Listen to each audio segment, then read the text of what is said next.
நீ செய்யற உதவி கண்டிப்பாக பல மடங்கு உனக்கு திரும்பி வரும். இது பிரபஞ்ச விதி. அமெரிக்கால ஒரு பையன் அவங்க பாட்டி வீட்டுக்கு நடந்து போறான். மயக்கம் வருது. ஒரு வீட்டு கதவை தட்டி தண்ணி கிடைக்குமான்னு கேக்குறான்.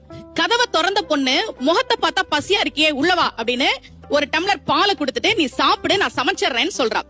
இல்ல இந்த பால் போதும் நான் கிளம்புறேன்னு சொல்லிட்டு அந்த பையன் கிளம்பிட்டான். பல வருடங்கள் கழித்து அந்த ஊர்ல ஒரு பெரிய நோய் பரவுது. மருத்துவமனைக்கு நிறைய பேர் சிகிச்சைக்கு வராங்க.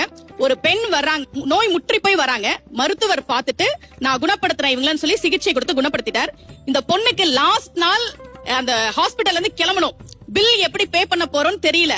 கண்ணீர் வழிய எவ்வளவு பில் வரப்போதோ அப்படின்னு அவங்க காத்துட்டு இருக்காங்க. பில் வருது.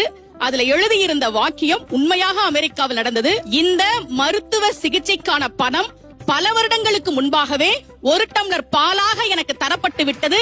இப்படிக்கு மருத்துவர் ஹோவர்ட் கெல்லி என்று எழுதப்பட்டிருந்தது. அதனாலதான் நமக்கு உதவி செய்ன்னு சொன்னாங்க.